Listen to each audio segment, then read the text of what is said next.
नमस्कार विद्यार्थी मित्रांनो, नवोदय विद्यालयाच्या मेंटल एबिलिटीचा जो प्रश्न असतो तो कसा सोडवायचा याच्याबद्दलची सविस्तर अशी माहिती आपण या व्हिडिओमध्ये घेणार आहोत। तर विद्यार्थी मित्रांनो, नवोदय विद्यालयाच्या परीक्षेमध्ये मेंटल एबिलिटीचा जो प्रश्न असतो, जो बुद्धिमत्तेचा प्रश्न असतो, त्या प्रश्नामध्ये आपल्याला वेगळे पद ओळखण्याचा एक प्रश्न दिलेला असतो। कोणता? वेगळे पद। वेगळे पद म्हणजे तिथं प्रश्नाच्या 4 आकृत्या दिल्या जातात। ए, बी, सी आणि डी अशा किती आकृत्या दिलेल्या इथं? 4। आणि या 4 आकृत्यामध्ये 3 आकृत्या कोणत्या तरी बाबतीत समान असतात। कोणत्या तरी बाबतीत समान असतात आणि एक आकृती ही त्यांच्यापेक्षा कशी असते?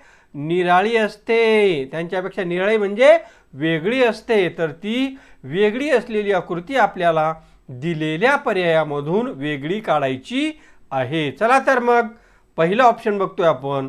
हा जो पहिला प्रश्न आहे याच्यामध्ये बघा, ए, बी, सी आणि डी अशा 4 आकृत्या दिलेल्या आहेत।